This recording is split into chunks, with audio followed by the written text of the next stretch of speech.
Kebencian, rasa muak, dan keperihan hidup masyarakat belakangan ini benar-benar telah menyatu menjadi satu. Tinggal menunggu momen tepat untuk mengekspresikannya. Dan itu akhirnya benar terjadi dalam aksi protes besar beberapa minggu lalu. Kemarahan publik seperti itu memang tidak akan pernah muncul bila politisi-politisi kita tidak berulah pongah. Bila koruptor yang tanpa rasa malu dan hipokrit sadar akan perbuatannya dan berhenti mengulangi perbuatan jijik tersebut. Bila birokrat dan para pejabat kaya berhenti flexing harta kekayaan mereka. Dan bila polisi-polisi kita berhenti bertindak brutal dan arogan. Dan bila kondisi ekonomi kita tidak semencekik seperti yang kita rasakan beberapa waktu ke belakang. Karena siapapun akan merasa terzolimi dan habis kesabarannya hidup di tengah negara yang sebenarnya masyarakatnya dikenal ramah oleh masyarakat luar. Kemarahan publik memang tidak bisa diprediksi. Dan luapan emosi hanya tinggal menunggu waktu ketika politisi kita, birokrat kita, dan polisi kita tetap bolot dan korup.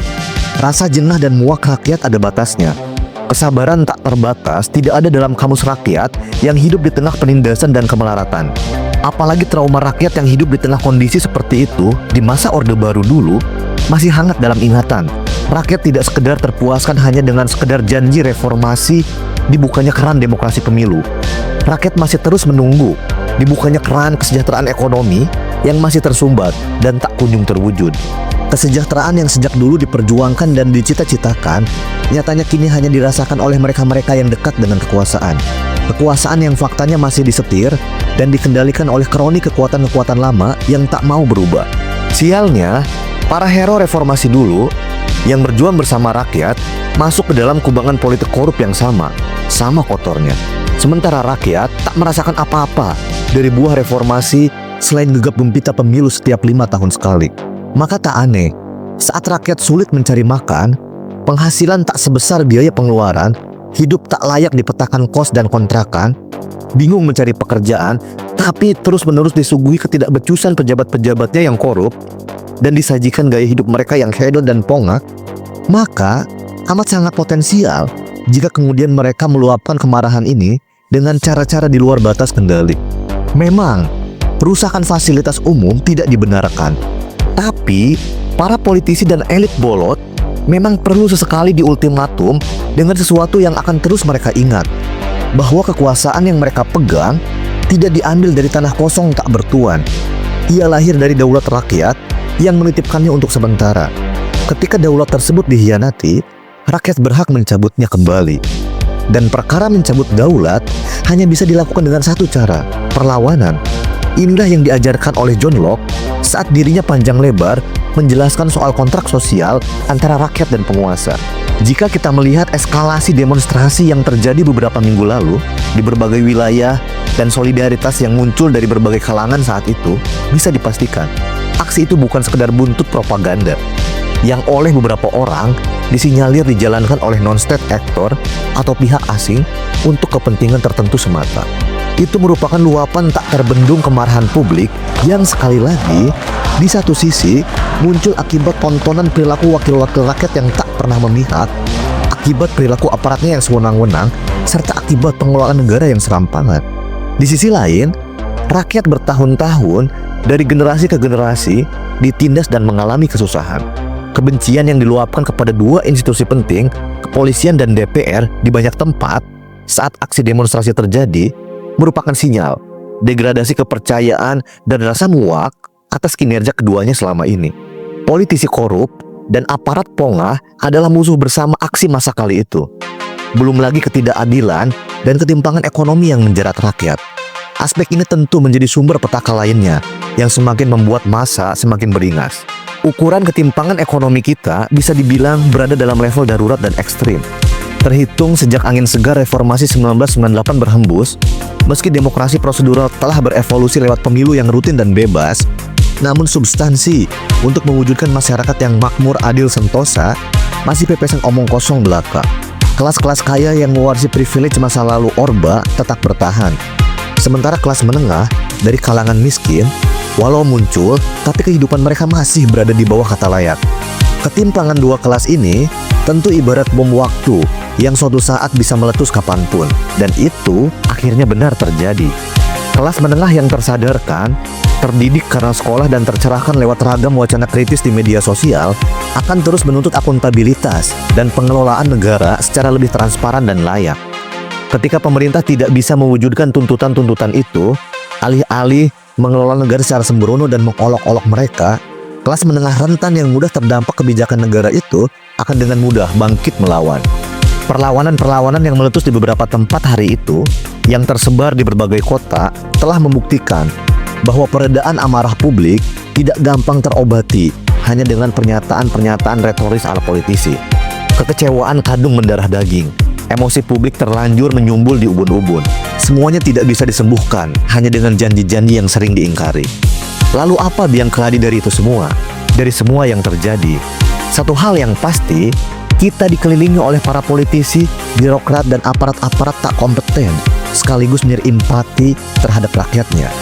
Dan memang benar, semua masalah itu bersumber dari hal paling fundamental dari bagaimana cara bernegara kita.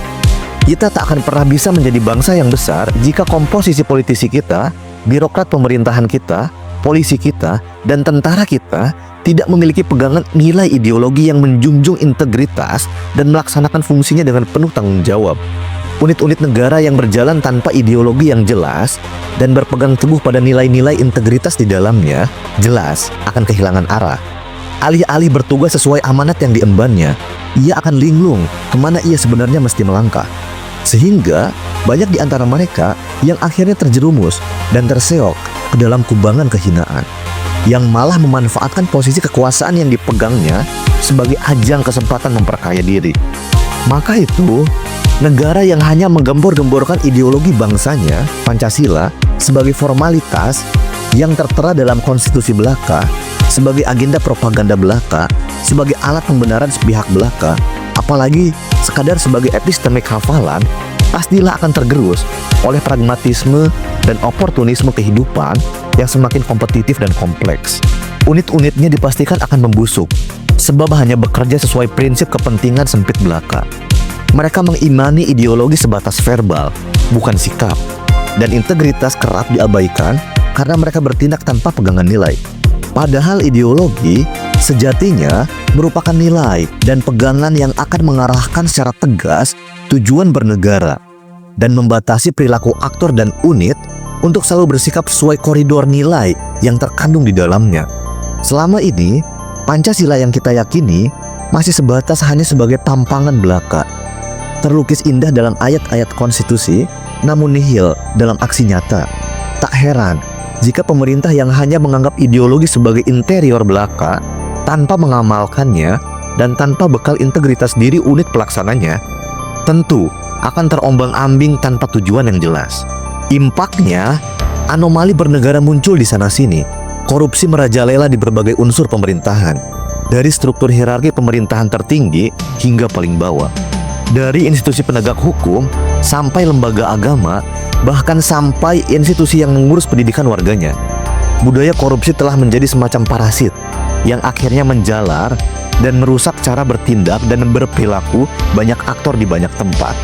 Juga tak heran, negara yang jauh dari nilai-nilai ideologis akan diisi oleh wakil rakyat, pejabat-pejabat, dan aparat pemerintahan yang hedon dan pongah. Kekuasaan dipandang sebagai simbol kejumawaan. Makanya, hedonisme elit saat ini terang-terangan diperlihatkan tanpa memperhatikan rasa empati dan simpati. Juga kepongahan birokrat dan aparat yang sekarang marak dipertunjukkan, seolah-olah mereka bukanlah pelayan rakyat, namun majikan yang harus dihormati.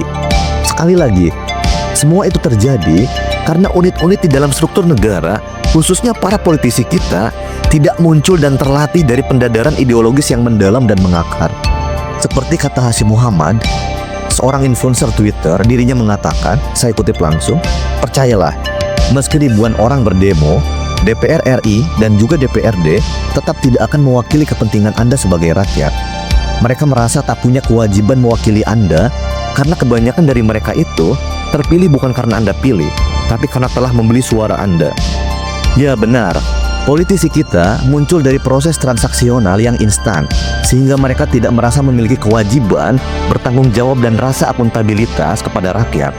Tanggung jawab mereka bertumpu pada modal yang mereka keluarkan, bukan pada misi dan janji yang mereka usung.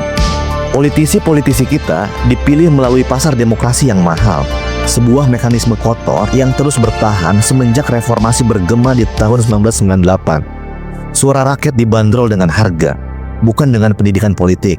Semakin hari, semakin mahal harga suara yang ditetapkan, mengikuti tingkat inflasi ekonomi nasional. Lingkaran setan ini tak pernah berakhir, sebab banyak orang telah menganggapnya sebagai sebuah kelaziman. Dan institusi kepemiluan sering tak kuasa memberikan sanksi tegas dan menghentikan praktik tersebut. Makanya, selama pertarungan partai tidak memuat sisi ideologis yang jelas, dan selama partai tidak berbenah diri untuk mewujudkan diri sebagai pengejawantahan unit ideologis yang lebih spesial dari konstitusi kita, sampai kapanpun, praktek pasar demokrasi dengan pembanderolan harga suara rakyat saat pemilu akan tetap berlangsung dan semakin meninggi harganya. Coba lihat, partai-partai yang ada saat ini, apa yang membuat mereka berbeda dari yang lainnya? Tidak ada. Semuanya berjalan berdasarkan logika pasar demokrasi tanpa garis kebijakan ideologis khas yang paten. Tak heran jika akhirnya suksesi kepemimpinan partai hanya terhenti di sekitar orang-orang kuat bermodal besar, bukan dari pertarungan para ideolog di internal mereka. Atau malah terhenti pada sosok yang mewarisi kekuatan orang tuanya. Begitupun kaderisasi partai. Kader-kader bercorak pengusaha dan artis-artis besar muncul secara instan tanpa melalui pendidikan ideologi partai yang semestinya ditempa melalui pendisiplinan bertahun-tahun lamanya. Suara mereka penting sebab modal dan popularitas aktor bisa mendokrak suara partai tanpa harus bersusah payah melakukan kerja-kerja pengorganisasian pendidikan politik masyarakat. Makanya, ketika partai gagal mewujud sebagai unit ideologis dalam proses bernegara, impaknya juga terasa dalam wajah birokrasi dan manajerial pemerintahan. Paradoks ini tampak dalam proses perekrutan petinggi birokrasi kita, petinggi polisi kita, dan petinggi tentara kita yang masih didominasi oleh intrik-intrik permainan kedekatan ketimbang mengedepankan asas meritokrasi dan profesionalisme. Semuanya dinilai berdasarkan jasa politik. Belum lagi permainan kotor tingkat bawah lewat beragam pungli yang mewarnai banyak sektor dan aspek kehidupan kita. Proses bernegara yang berjalan tanpa nilai, tanpa ideologi, dan hanya mengedepankan pertarungan modal dan bersifat transaksional seperti itu, pada akhirnya telah menghasilkan unit-unit negara yang pongah dan jumawa. Mereka jauh dari misi kerakyatan. Pengabdian mereka adalah pengabdian pada para tuannya yang telah memberikan posisi dan jabatan. Juga mereka tidak terikat beban pada rakyat, sebab mereka telah banyak mengeluarkan modal untuk itu. Tugas mereka hanya satu, bagaimana melindungi dirinya dan tuannya, serta bagaimana caranya mempertahankan kekuasaan saat ini yang dipegangnya agar terus lestari. Sekali lagi, mereka tidak akan berempati kepada rakyat, sebab mereka merasa tidak memiliki tanggung jawab untuk itu. Rasa akuntabilitas masing-masing ditujukan pada apa yang telah mereka keluarkan sebagai kapital, baik berbentuk modal maupun kedekatan. Tak aneh jika kemudian di era ini, di era kurang lebih 27 tahun reformasi telah berjalan, wajah birokrat dan pejabat kita, serta politisi kita, diisi oleh orang-orang yang abai kepada rakyatnya. See you later.